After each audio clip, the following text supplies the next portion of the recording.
Veamos ahora una variante del programa anterior. En el caso anterior, entonces, ¿cómo remaba el remero? Remaba en forma perpendicular al agua, ¿no? Y por eso estaba la independencia del movimiento.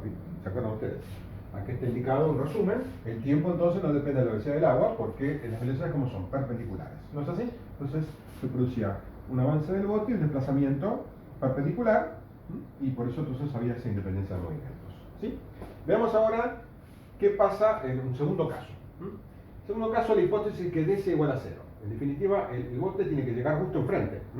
Acá está el muelle, ese es el segundo caso, el bote parte de acá y tiene que llegar justo enfrente. No puede aparecer acá porque acá no hay muelle. Entonces, ¿cuál es la condición del problema? Que la distancia D sea igual a 0 y que la trayectoria, entonces, ¿cómo tiene que ser? Que es la línea verde, la trayectoria tiene que ser esta que está acá, justo enfrente de un muelle de otro. ¿No es así? Si la trayectoria final es esta, la velocidad final, o sea, respecto a tierra, tiene que ser esta. Ya no esta, sino esta. Entonces la pregunta es, ¿cómo tiene que remar el remero? Bueno, como ustedes ven, si remo así, bueno, aparezco acá. Obviamente, si voy remando a favor de la corriente, voy a aparecer más lejos. Eso creo que ustedes lo ven, porque siempre que la velocidad del agua es invariable, si esto se inclina para allá, obviamente la resultante se va a hacer más para allá y más abajo voy a ir. ¿Qué tengo que hacer? Bueno, creo que es intuitivo decir que tengo que remar un poco aguas arriba, de tal manera que entonces, ¿qué va a ocurrir? Si acá tenía esta composición, a medida que voy remando aguas arriba, la velocidad final, que es la verde, o sea, la resultante, va tomando esta dirección hasta que al final logro, de acuerdo a una inclinación determinada, logro que la velocidad del bote respecto a la tierra sea justamente en la dirección perpendicular al agua. La pregunta entonces es cuál es el ángulo que tengo que inclinar la velocidad del bote, o sea, qué ángulo tengo que ir aguas arriba para que la resultante justamente sea perpendicular al agua. ¿Se entiende? Es un poco distinto el caso. Lamentablemente, insisto, siempre estamos con el mismo problema con las clases presenciales. Muchos alumnos a veces dicen, bueno, es lo mismo, si yo calculé este ángulo antes, bueno, puede haber calculado, es simplemente girar esto para que B apunte en forma vertical, simplemente giro BB un ángulo θ. O sea, giro todo esto para allá. Eso es falso. ¿Por qué es falso? Porque los triángulos no son iguales. Este no es igual a este. Fíjense lo que ocurre acá. Este es el triángulo, ¿no? Velocidad del agua en azul, velocidad resultante en verde y velocidad del bote en rojo. Si yo quiero ahora que la velocidad en verde sea así, ustedes dicen giro todo. Bueno, pero si estoy girando todo, no solamente giro BB, sino también giraría la velocidad del agua, porque para que se mantenga la proporción del triángulo, este rectángulo con su ángulo θ, tendría que girar todo. Si lo giro todo, sí, mantiene. Pero ¿qué está pasando acá? Puedo girar BB, que es la del bote, en consecuencia gira la resultante, pero la del agua, ¿cómo permanece? Siempre permanece horizontal en este esquema. Por lo tanto, no es cuestión de girar todo el triángulo, sino solamente girar dos vectores. Por lo tanto, entonces, como ustedes ven, estoy deformando el triángulo este original, y esto no es igual que esto. ¿Está claro? Eso tiene que quedar, entonces, porque muchas veces en clases presenciales me dicen eso, que hay que girar un ángulo θ. No, es un nuevo ángulo delta que no sé cuánto vale. Entonces, la nueva composición vectorial, ¿cómo queda? BA para acá, BB para acá, y la resultante es esa. ¿Ven ustedes? Y ese es el ángulo que tengo que calcular. El ángulo y aparte el tiempo de cruce, me van a preguntar antes, ¿no? Bien. ¿Cómo puedo calcular el ángulo? Bueno, no es muy difícil, esto es prácticamente trigonometría pura, ¿no? Puedo calcular el seno de este ángulo. ¿Ven ustedes el seno qué es? Si es el ángulo este, el cateto opuesto dividido la hipotenusa. El cateto opuesto es BA dividido BB. Estoy tratando de buscar valores que conozca, ¿no? Porque si utilizo este cateto, que es B no lo conozco, la resultante de esta B no la conozco. Por lo tanto, uso los catetos que conozco, o los lados del triángulo que conozco. ¿Qué lados del triángulo conozco? Conozco el cateto este opuesto, que es BA, ¿ven ustedes? Y repito, y conozco la hipotenusa, que es BB. De esa manera entonces puedo calcular el ángulo delta que tengo que remar aguas arriba, es el arco seno de BA sobre B. ¿Ok? Bien. Nuevamente, hacemos lo mismo que en el caso anterior. ¿Qué hago? Me fijo si realmente esto se comporta bien para la velocidad del agua igual a 0. Efectivamente, si la velocidad del agua es igual a 0, esto es 0, arco seno de 0 es 0, entonces el ángulo sería 0. Y tengo que remar simplemente perpendicular al agua. ¿Vale? Eso sería, entonces, me va a indicar eso, ese procedimiento, que la ecuación está bien. Además, ¿qué otra conclusión puedo sacar acá? Interesante. Arco seno de BA sobre BB. ¿Cómo puede ser este cociente de BA sobre BB? Bueno, BA tiene que ser siempre menor o igual a BB. Si BA fuera mayor a BB, ¿qué pasa? BA mayor que BB. Es imposible. ¿Por qué? Porque me daría un ángulo, este cociente, perdón, me daría mayor que 1 y el coseno de mayor que 1 es imposible. Por lo tanto, siempre tiene que cumplirse que BA menor o igual que BB. Eso vamos a ver cuáles son las consecuencias de ese hecho. ¿Sí? Noten también lo siguiente. Entonces, voy a calcular ahora el tiempo de cruce. ¿Cómo calculo el tiempo de cruce? Para calcular el tiempo de cruce tengo que conocer la velocidad. ¿Sí? El desplazamiento lo conozco, es el ancho del río. Antes era L, ahora es simplemente el ancho del río. Necesito calcular la velocidad esta. ¿Cómo puedo hacer para calcular esa velocidad? Bueno, de nuevo, utilizo la trigonometría de este triángulo. En este caso, como ahora ya conozco delta por el paso anterior, y conozco la hipotenusa, también puedo hacerlo por tangente, es lo mismo, porque conozco esta, entonces puedo conocer este ángulo, y digo que, por ejemplo, que el coseno de delta, de este ángulo, que es el adyacente, que sería la velocidad final, o la velocidad respecto a la Tierra, ¿no? Dividido la hipotenusa. Pero ustedes también pueden usar la tangente. Yo usé el coseno. Entonces, el coseno de delta, repito, por este triángulo es la velocidad esta, la resultante, la velocidad respecto a Tierra, B, dividido la hipotenusa BB. ¿Ven? De donde entonces la velocidad B es BB por coseno de delta, y eso es la velocidad B, que es el desplazamiento que hice, que es el ancho del río, dividido ese tiempo de cruce 2 que me están preguntando. De donde el tiempo de cruce 2 es simplemente de esta expresión A sobre BB coseno de delta. ¿Sí? ¿Qué pasa acá? Recuerden que antes el tiempo de cruce no dependía de la velocidad del agua. Acá sí depende de la velocidad del agua. ¿Por qué depende de la velocidad del agua? Porque el tiempo de cruce depende del coseno del ángulo.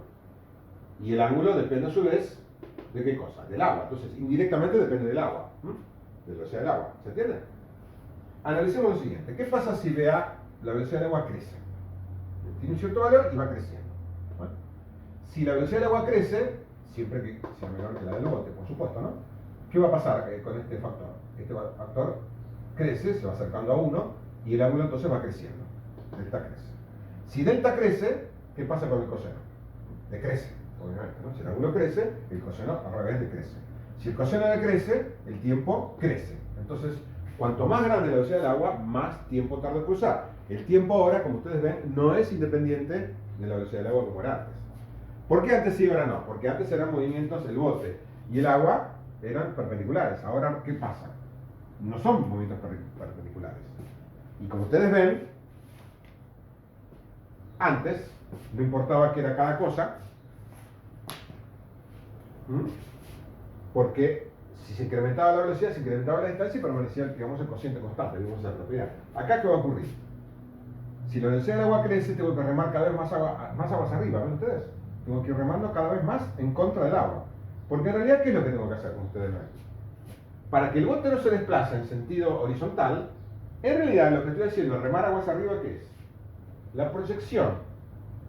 Si ustedes lo ven de esta manera, la proyección de la velocidad del bote en la dirección del agua, ¿qué tiene que hacer este componente de la velocidad del bote en la dirección de la velocidad del agua? Tiene que compensar a la velocidad del agua. Entonces, cuanto más grande es esta, más tengo que inclinar el bote, más componente tengo para compensar la del agua, y por supuesto al inclinar esto, cada vez me quedan menos componentes en el eje vertical. Y esa componente que está acá, digamos, la proyección de la velocidad del bote en el eje vertical, que me da la velocidad total. Entonces, ven ustedes, a medida que voy inclinando, aumento la componente horizontal para compensar la del agua y disminuyo la verde, que sería la velocidad total. Si disminuyo la velocidad, el tiempo tiene que aumentar, como ustedes ven. ¿Ok? Eso es entonces lo que está ocurriendo. ¿Sí? ¿Qué pasa en un caso extremo?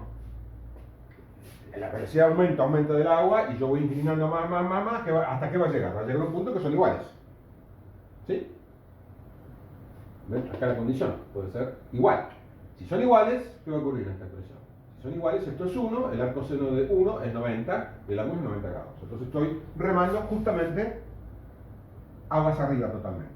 Pero ¿qué pasa? Si remo aguas arriba, lo que hago únicamente, ¿qué es con la velocidad del bote? Compensar la velocidad del agua, ¿ves? Son iguales. Entonces me quedo quieto, no tengo componente en la dirección del movimiento que yo quisiera y el B vale 0, como ustedes ven.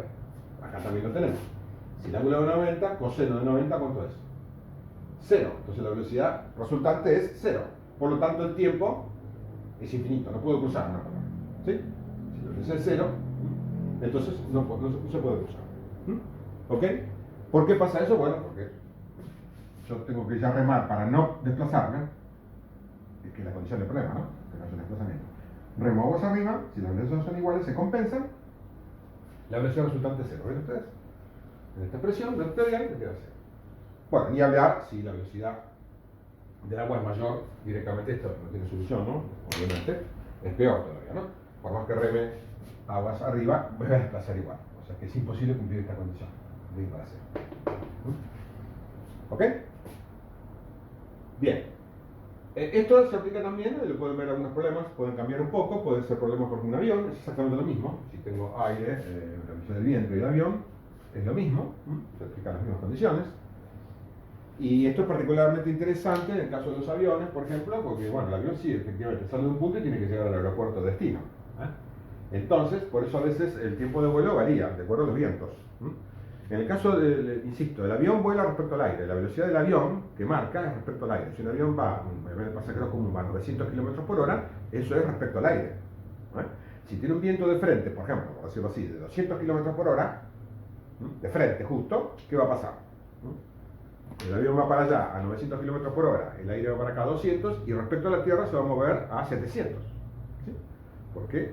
La velocidad del avión es respecto al aire, ¿se entiende? ¿No? Y la velocidad del viento, que será el arrastre del sistema móvil, es respecto a la Tierra. Entonces, 900 para allá menos 200 es como que si se moviera a 700 km por hora. Es como un pasajero que va en sentido contrario al tren. ¿No es así? Como vimos al principio.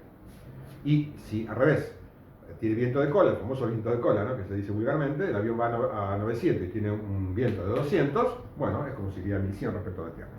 Eso es si es rectilíneo, viento de cola, viento de frente.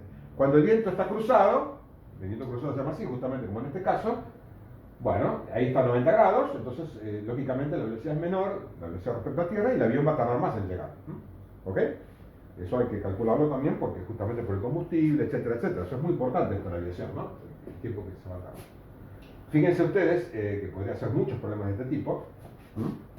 Y siempre aplicamos lo mismo. No voy a insistir porque es trigonometría pura, pero si yo quiero tener esta velocidad resultante, y resulta ser que tengo, por ejemplo, un viento así, ¿sí? Ven ustedes, esta es la velocidad de arrastre, por decirlo algún viento así de frente, ¿sí? ¿Qué tengo que hacerlo? ¿Para dónde tengo que conducir el avión? ¿Sí?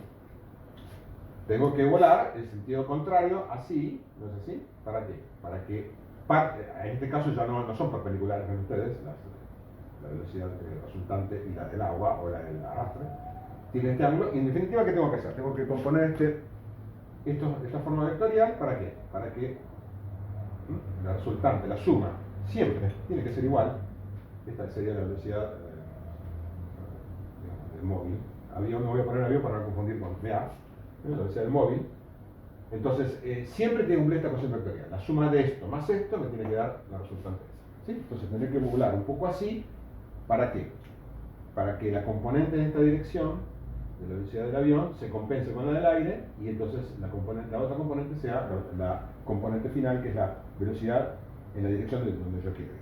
En definitiva, siempre tienen que componer vectorialmente esto que está acá, ¿sí? No importa las direcciones relativas de un avión. ¿Ok? Básicamente estos problemas van a aplicar trigonometría y luego álgebra muy simple. Bueno, con esto terminamos entonces el tema del movimiento relativo. Lo vamos a retomar en muchísimos problemas más de física, por eso lo hemos explicado aquí. O sea, no solamente tiene este efecto, ¿no?, solo en este caso, sino en futuros problemas que vamos a realizar. Así que ténganlo presente este tema, por favor. Muy bien.